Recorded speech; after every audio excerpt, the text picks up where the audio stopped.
کہ سب سے پہلے یہ ہے کہ رسول اللہ صلی اللہ علیہ وسلم کا ایک فرمان مبارک ہے کہ سب سے بہتر زمانہ میرا، اس سے کم بہتر میرے اصحاب کا، اس سے کم بہتر تابعین کا، اس سے کم بہتر تبع تابعین کا، اس سے کم بہتر تبع تابعین کا۔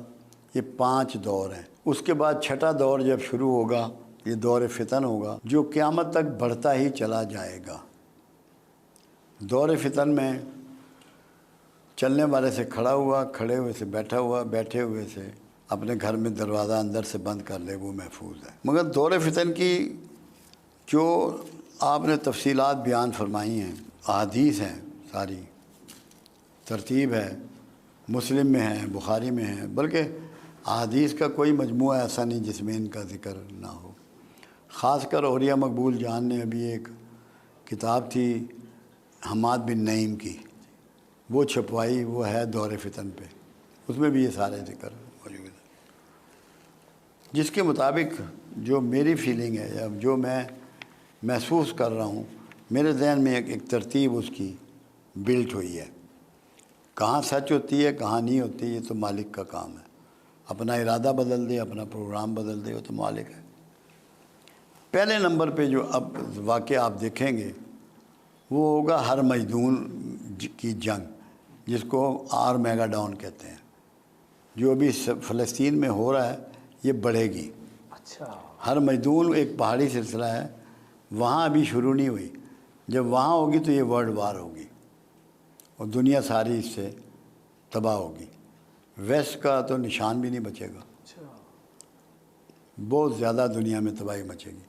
اس کا نام ہے انگلش میں آرمیگاڈون، عربی میں اس کو ہر مجدون کہتے ہیں۔ یہ پہاڑی ہے ایک، جو میں جلدی دیکھ رہا ہوں جس دور میں آپ اور میں رہ رہے ہیں۔ اس کے بعد ہے خروج دجال۔ 2 نشانیاں اس کی 3 پوری ہو چکی۔ مسلم کی حدیث ہے کہ دجال خراسان سے خروج کرے گا۔ خراسان یہ افغانستان وغیرہ، یہ سارا خراسان ہے، اور اس کی حمایت کرنے والے پچکی ہوئی ڈھال کے چہرے والے ہوں گے۔ شمالی اتحاد نے اس کی حمایت کی، جن کے جو پھینے ہوتے ہیں، جی بالکل جی، انہوں نے پچکی ہوئی ڈھال کے چہرے والے تھے، انہوں نے حمایت کی۔ وہ ایک ہاتھ سے آگ برسائے گا اور دوسرے ہاتھ سے اناج برسائے گا۔ کیا اس کے جہاز نے، وہ ایک ہی جہاز نے بم بھی گرائے اور ایک ہی جہاز نے آٹا اور گندم بھی گرائی گرائی، اور وہ فتح یاب ہوگا۔ پھر ایک اور علامت بتائی، وہ حیرانگی ہوتی ہے کہ 70,000 اصفہانی یہودی کالی ریشمی چادریں اوڑھنے والے دجال کے ساتھ خروج کریں گے۔ اصفہان میں سب سے زیادہ آبادی جیوز کی ہے، ان کی پارلیمنٹ کے ممبر بھی ہیں، اور کالی ریشمی چادریں اوڑھتے ہیں۔ جی بالکل، لیکن میں آپ کو بتا رہا ہوں تاکہ اب یہ ہے خروج دجال کا زمانہ۔ جتنی نشانیاں ہیں نا، ابھی یہ سکے ختم ہو جائیں گے بالکل، یہ نوٹ کارڈ، کریڈٹ کارڈ چلے گا، تاکہ ایک آدمی آپ کے سارا فائنانس کو ایک لمحے میں روک لے۔ ایسے ہی جی، آپ کی زندگی کو ایسا کر دیا جائے گا کہ ایک آدمی آپ پہ رول کرے پوری دنیا میں، چاہے کرنسی ہو، چاہے موبائل ہو، چاہے کھانا پینا ہو، کچھ بھی ہو۔ یہ اب خروج دجال کا زمانہ آ پہنچا ہے۔ پھر ظہور مہدی ہے نزدیک، اس کے بعد پھر خاتمہ بنی اسرائیل ہے، جو ہر مجدون ہوگی نا، اس کے ساتھ ہی اسرائیلی ختم ہو جائیں گے۔ حدیث مبارکہ یہ ہے، کوئی پتھر، کوئی اینٹ، کوئی درخت، کوئی سایہ ان کو پناہ نہ دے گا۔ صرف ایک درخت ہوگا زرکت کا، وہ اس کے پیچھے یہودی چھپ سکیں گے۔ یہودیوں کو اس حدیث کا اتنا یقین ہے کہ انہوں نے یہ 50 لاکھ پودے لگوا دیے ہیں زرکت کے، ان کو پتہ ہے کہ یہ پوری ہونی۔ اس کے بعد ہے اسلام کی نشات ثانیہ، جس کے سٹارٹ 3 ملکوں سے ہوگا، ترکیہ، پاکستان، خراسان۔ پھر غزوہ ہند ہے کہ ہندوستان پہ یلغار ہوگی اور وہاں اسلام پھیلے گا، ہندو یا اسلام قبول کریں گے یا مارے جائیں گے۔ پھر نزول عیسیٰ ہے۔ نزول عیسیٰ جب ہوگا تو جو فوجیں غزوہ ہند لڑیں گی وہ جا کے شام میں عیسیٰ کی فوجوں سے جا ملیں گے۔ یہ تو جو ترتیب میں دیکھ رہا ہوں، محسوس کر رہا ہوں، پڑھتا ہوں، وہ ہے۔ پاکستانیوں میں بڑی چینج آئے گی، غربت یہاں کبھی نہیں ہوگی۔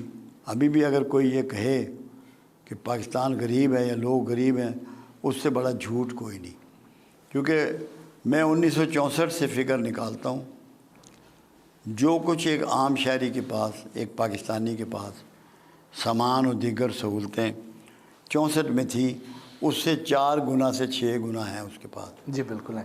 صرف ہم ناشکرے ہو گئے ہیں، ہر وقت اللہ کے موسم کا، اللہ کے پھلوں کا، سبزیوں کا، گوشت کا، دودھ کا، انڈے کا، حکمرانوں کا شکوہ کرتے ہیں، یہ نہیں سوچتے۔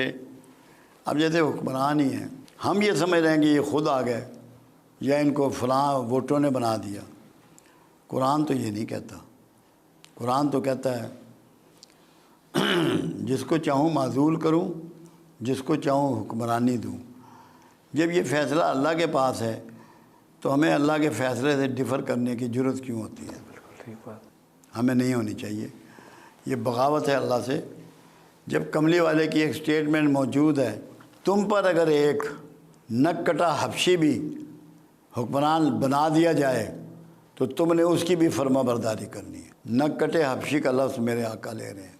تو اس لیے ہمارے ہاں جو جھوٹی بغاوت ہے نا، کہ ہر چیز کو برا کہنا، ہر چیز کی مخالفت کرنا، یہ جائز نہیں ہے، یہ نہیں کرنی۔ شکوہ نہیں، لوگ شکوہ چھوڑ دیں۔ میں یہ یقین سے آپ کو بتاؤں، یہ زمین آپ کو وہ خزانے اگلے گی جو کچھ سوچ نہیں سکتا۔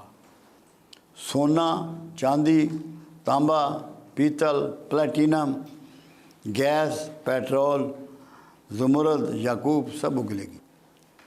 اللہ پہ شکوہ چھوڑ دیں، شکوے نے ہمیں ذلیل کر رکھا ہے۔ یہ جو کفار ہیں یا یہودی ہیں، غیر مسلم ہیں، تو وہ تو ان احادیث کو پوری طرح مانتے ہیں اور اس کے مطابق اپنی تیاری بھی کر رہے ہیں۔ بالکل مانتے ہیں وہ 100%۔ لیکن ہم بطور مسلمان اس پہ یقین ہی نہیں رکھتے ہیں۔ اور یار یہ نہیں بات، یقین سب کا ہے۔ جو مختلف مکاتب فکر پیدا ہو گئے ہیں نا، اور مسالک پیدا ہو گئے ہیں، انہوں نے ڈاؤٹ فل بنا دیا ان باتوں کو۔ اگر سب کی بات ایک ہی نکلے تو کیسے نہیں مانے گی؟ پوری امت مانے گی۔ پھر تمہاری ڈائریکشن سیدھی ہو جائے گی۔ اس لیے میں لوگوں کو کہتا ہوں کہ 2 چیزوں تک اپنے آپ کو محدود کر لو علم میں، قرآن تک اور صاحب قرآن تک۔ واہ واہ۔ میرے 4000 سے اوپر لیکچر ہیں دنیا بھر میں۔ میں آکسفورڈ میں بھی خطاب کر کے آیا ہوں، اسٹاف کالج کوئٹہ بھی خطاب کر کے آیا ہوں، ISPR میں بھی کیا ہے، ہائی کورٹ میں بھی کیا، چھوٹی کورٹوں میں بھی کیا، فوج کے بے شمار اداروں میں کیا۔ تعلیمات کا کوئی یونیورسٹی ایسی نہیں جہاں ایڈریس نہ کی ہو، مگر میں قرآن اور صاحب قرآن سے باہر نہیں نکلا، اس کے اندر بات کرتا ہوں۔ تو یہ جو اتنے فرقے بنا دیے گئے ہیں، یہ ٹھیک ہو اسی جائیں کے گے۔ پیش نظر بنائے گئے ہیں کہ ان کے ایک چیز ایسا پہ نہیں ہوتا، متفق نہ ہو جائیں۔ اس میں پرابلم ایک ہوتا ہے، نہیں فرقے کسی نے نہیں بنائے، ہم نے بنائے۔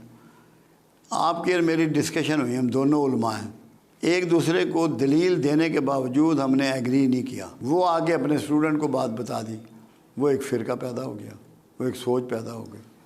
اگر ہم یہ سوچ لیتے کہ میری وجہ سے امت میں تفرقہ پھیلے گا اور میں اپنی بات نیچے کر لوں، میں لسے پیودہ پتر بن جاؤں، تو یہ نہ ہوتا۔